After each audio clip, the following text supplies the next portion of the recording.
O acordo entre o Mercosul e a União Europeia, que será ratificado no dia 17, abre um novo campo para o comércio dos dois blocos. Agora, quais os impactos para as empresas brasileiras e como funcionam as regras internacionais? O nosso entrevistado é o advogado especialista em direito empresarial, Fernando Canuto. Tudo bem, doutor? Como sempre, muito obrigado por atender a Jovem Pan. Bem-vindo, boa tarde. Boa tarde, de novo um prazer estar aqui e prazer falar com a audiência Jovem Pan. Muito obrigado. Bom, doutor, de que forma esse acordo ainda precisa ser ratificado? O senhor acha que corre algum tipo de risco de não sair do papel? Porque além dessa assinatura no dia 17, é preciso que seja ainda aprovado pelo Parlamento Europeu, né? Pessoalmente, o senhor acredita que há algum risco de não sair do papel ou, ao que tudo indica, depois de 26 anos, agora sai? 26 anos, né? É um longo tempo para negociar qualquer acordo. O acordo do Mercosul está sendo negociado há 26 anos e tanto no Brasil como na União Europeia, uma vez que esses blocos, né, País Brasil ou bloco União Europeia, assinam um acordo internacional, esse acordo precisa ser ratificado dentro dos seus respectivos parlamentos, o nosso Congresso brasileiro e a União Europeia.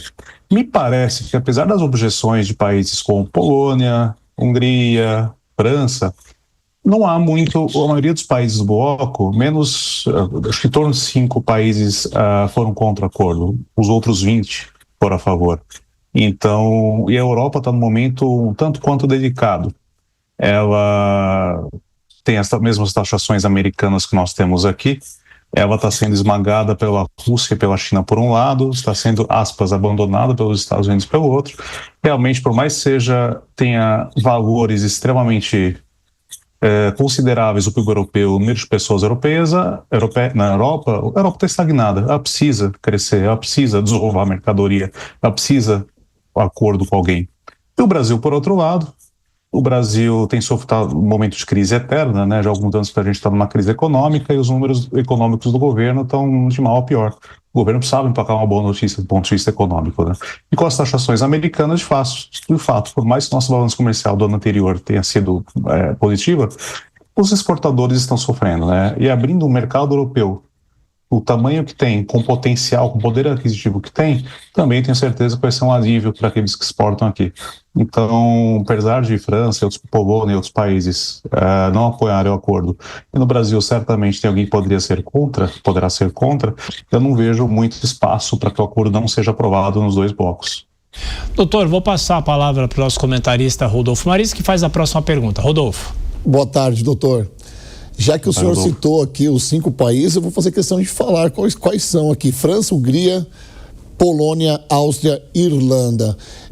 E o Brasil atingiu no ano de 2025 o primeiro lugar no país exportador de carnes. Então nós ultrapassamos ali os Estados Unidos. E esses tratores que estão tomando conta agora ali de estradas na França, eles protestam justamente contra essa grande marca do Brasil, porque ali são os agricultores, principalmente aqueles que trabalham com carne bovina. Como é que fica a relação agora entre Brasil e França? Uma vez que o Macron tem uma ótima relação com o Lula, isso pode impactar de alguma forma ou não? Eu acho muito difícil que isso impacte de alguma forma. Realmente os países que foram contra são países que têm uma forte produção agrícola. França talvez seja a maior, ou a segunda maior produção agrícola da Europa. E o Macron já passa por um péssimo momento de popularidade, a França não vai bem do ponto de vista econômico e tudo que ele não precisa é rusga com mais um setor da economia. Então os produtores de carne, de leite, o agro em geral, da França protestando, em outros países também, mas a França já tem uma tradição forte de protestos, né? Então a França está protestando. Os dois presidentes têm uma relação muito boa, isso foi evidenciado em mais de uma situação, e imagino que, de novo, né, não é um negócio entre França e Brasil, é um negócio entre Mercosul e União Europeia. Então, os dois presidentes, principalmente Macron, ele precisa jogar um pouco para a plateia dele. Olha, realmente estou brigando por vocês, mas isso vai ser... ele não vai ter poder para ir contra isso, contra todos os outros países da União Europeia. Então, fato, Macron pode contabilizar uma perda aí para o seu eleitorado, uma perda para o seu eleitorado. Lula pode contabilizar um ganho para o seu eleitorado, principalmente o agro, que não é muito afeito ao governo, mas eu acho que a relação entre eles não deve mudar muito. Ô doutor, e para que a gente possa entender, a nossa audiência possa entender, de que forma, a partir desse momento, há a discussão sobre quais produtos terão o imposto totalmente zerado, a tarifa, né, totalmente zerada, quais setores serão mais beneficiados se o Brasil vender produtos para a Europa, como é que se define a partir de agora toda essa rede de negociações entre os dois blocos? Um acordo dessa magnitude, lembrando, é um acordo que abrange 25% do PIB mundial. A Europa está enfraquecida, mas ainda é poderosa. Tudo isso precisa ser implementado aos poucos, passo a passo. Obviamente, o objetivo é que em alguns anos 100% dos produtos tenham tarifa zero entre esses dois blocos, mas eu não posso fazer isso do dia para a noite. Fazer isso do dia para a noite poderia levar uma série de cadeias produtivas em cada bloco à quebra, à falência. O que poderia ganhar e o que não poderia ganhar? Realmente vai ser analisado produto por produto e como vai ser o tipo de produto e como vai ser a redução em determinado marco temporal. Por exemplo, a Europa exporta para o Brasil carros, vinhos, queijos, etc. Como que esse produto vai chegar ao Brasil? Como vai ser a redução de tarifa desse produto a partir dos anos no Brasil? O Brasil exporta para a Europa comida, carne também, eventualmente carros também, e padrões diferentes de carros, mas exporta esses carros para a Europa. Como vai ser feita essa redução escalonada? Europeus são, antes de tudo, bastante organizados, né? Então, realmente, isso daqui vai ser trabalhado nos próximos meses, que será nos próximos anos, para como vai ser feita essa desoneração ao longo do tempo. Rodolfo, mais uma pergunta? Professor, estou construindo um pensamento aqui em cima das respostas que o senhor está dando, e me corrija se eu estiver errado, por favor, mas o senhor crê que pode ser um tipo de acordo entre a União Europeia na intenção de retalhar o Donald Trump, que tem aquele checklist dele e saiu colocando tarifaços em todo o mundo, principalmente no Brasil e também na Europa? Será que é uma maneira do Mercosul e da União Europeia se defender de exportar ou importar somente para os Estados Unidos? Esse acordo era para ter saído há cerca de 20 anos atrás, ganhou força na época da Dilma Rousseff, cerca de 13, 14 anos atrás, e agora ganha força novamente sobre o governo Lula. O que a gente pode entender de tudo isso? Com certeza, os dois blocos perderam uma grande fonte, um grande comprador, ou as exportações para esse grande comprador passaram a ser mais caras. Se eu não me engano, os Estados Unidos hoje é o terceiro maior comprador do Brasil. Primeiro é a China, segundo já é a União Europeia e o terceiro é os Estados Unidos. Na Europa, os Estados Unidos têm uma importância ainda maior.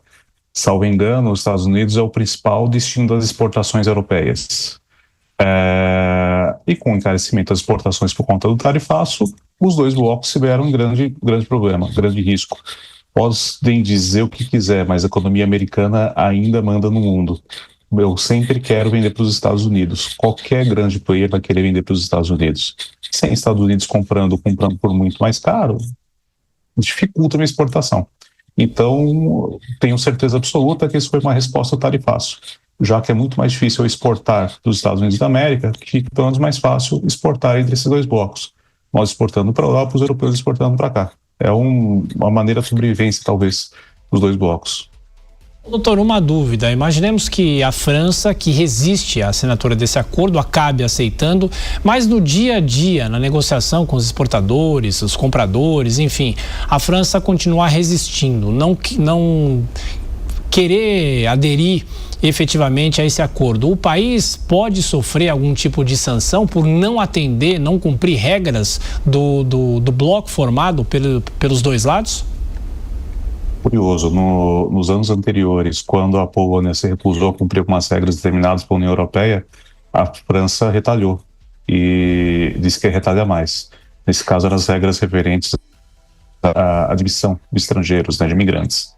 Atualmente, sim, apesar de ser a União Europeia ser um ente supranacional que tem grande gerência sobre os países, o presidente, o chefe de Estado de cada nação, o primeiro-ministro de cada nação tem certa autonomia, grande autonomia, melhor.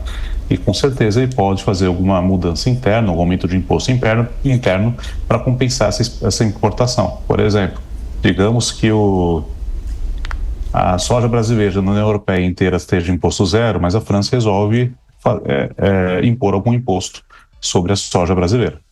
Então, a União Europeia sim pode retalhar, pode pelo menos criar advertências, mas a chance de ter alguma punição severa ou algo além do simbólico contra a França é quase inócua. A França talvez seja hoje está entre os 4 ou 5 países mais importantes, ou com o maior PIB da União Europeia. Talvez perca para a Alemanha, ou Itália e Polônia, deve estar muito próximo. Mas ela é então um país com poder de fogo grande, né, do ponto de vista econômico. Então ela deve sofrer alguma repreensão simbólica, mas nada deve mudar. Ô, doutor, e uma última pergunta, juridicamente, né, apelando para o seu lado advogado e que conhece bem o direito internacional e também empresarial. As empresas brasileiras vão precisar mudar algum tipo de regime para conseguir fazer negociações com a Europa? Isso muda alguma coisa no regime de empresas ou não? Do ponto de vista de regime em si, do ponto de vista legal, de registro em órgãos do governo, não vai mudar. O que vai mudar é o jeito de fazer negócios. Europeus... E travou a imagem do Dr. Fernando Canuto, mas a gente agradece a ele pela participação aqui. Falamos sobre o acordo entre o Mercosul e a União Europeia, professor que é especialista em direito internacional e também empresarial.